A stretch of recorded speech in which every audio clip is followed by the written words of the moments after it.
আমার নবীর চেহারা এত সুন্দর ছিল, সাহাবীরা আমার নবী যখন কোরআনের বাণী বলতেন, সাহাবীরা কোরআনের বাণীর দিকে না তাকায়া অনেক সময় আমার নবীজির চেহারার দিকে তাকিয়ে থাকতেন। বলেন না সুবহানাল্লাহ।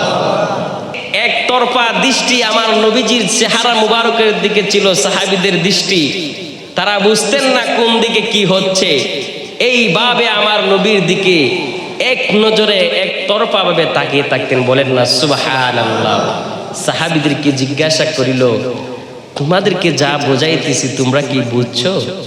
তোমরা কি কিছু জানতে পারলে?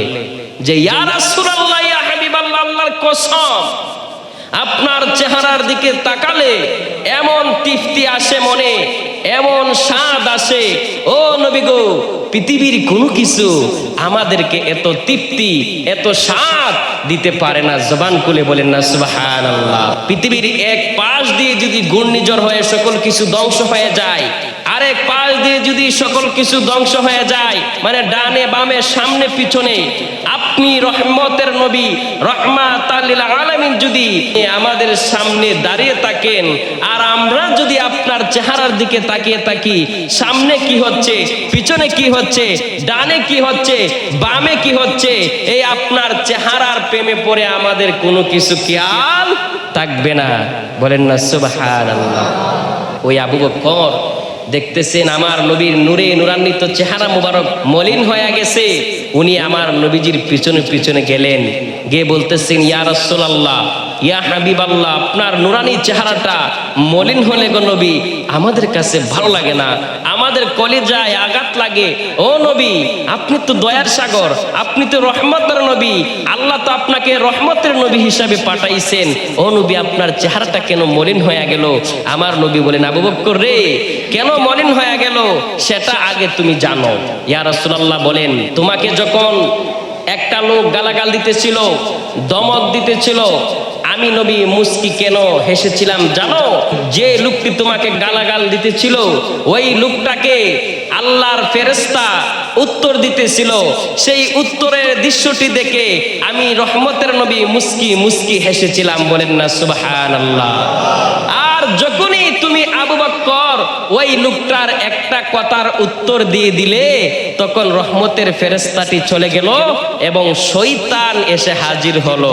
শয়তান হাজির হওয়ার সাথে সাথে আমি রহমতের নবী বড় কষ্ট পেলাম, আমি এই স্থানটি ত্যাগ করে ফেললাম।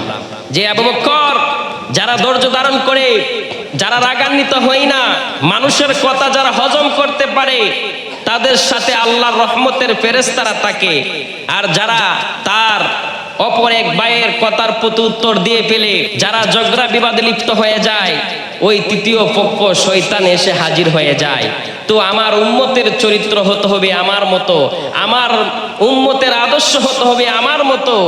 আমি নবী যেমন তায়েফের ময়দানে আমার দাঁতগুলো এই কাফের বেঈমানরা শহীদ করে ফেললো, তোমরা বলিলে যে ইয়া রাসূলুল্লাহ, আমরা বড় কষ্ট পেলাম, আমরা বড় ব্যথিত হইলাম, ইয়া রাসূলুল্লাহ, ইয়া হাবিবাল্লাহ, আপনি বলে দেন তাদেরকে আমরা ধ্বংস করে দেই, বা আল্লাহর কাছে দোয়া করেন তাদেরকে আল্লাহ যেন ধ্বংস করে দেয়, তাদেরকে যেন লানত দেয়। আমার নবী বলেন, সাহাবীরা রে, আমি যদি তাদেরকে বদদুয়া করে ধ্বংস করে দেই, আমি যদি তাদের উপর বদদুয়া করি, আল্লাহ যদি ধ্বংস করে দেয়, তাদের উপর ধ্বংসলীলা চালায়, তাহলে আমি রহমতের নবী কার উপর এই আল্লাহর দ্বীনের বাণী প্রচার করব? বলেন না সুবহানাল্লাহ। আমরা হইলে কি করতাম? আমার যেহেতু মারছে, এর যত রায় যত দিন লাগে আমি দীক্ষা লই, বাড়ির বড়াই, শক্তির বড়াই, মানুষ হইলে পানির মতো হতে হবে, কিন্তু প্রয়োজনে আবার রাগ দেখাতে হবে। কারণ আপনার পাশে যদি অন্যায় হয়, সেটা যদি নরম ভাষায় সমাধান না হয়, সেটা হক হলে আপনি একটু গরম হতে হবে।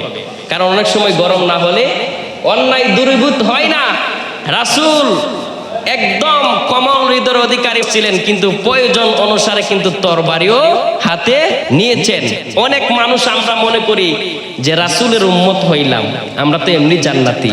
আরে ভাই, রাসূলের উম্মত হইলা জান্নাতি ঠিক আছে, কিন্তু তুমি মুসলমান হইয়া মারা যাবে কিনা সেটাই তো সন্দেহ।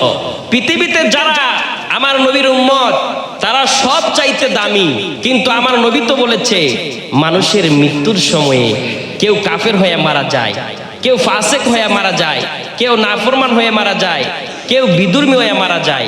এখন যদি আমি আমার রাসূলের উম্মত হয়ে মারা না যাইতে পারি, আমি কি রাসূলের শাফায়াত পাবো? বলেন, আল্লাহর রহমত পাবো?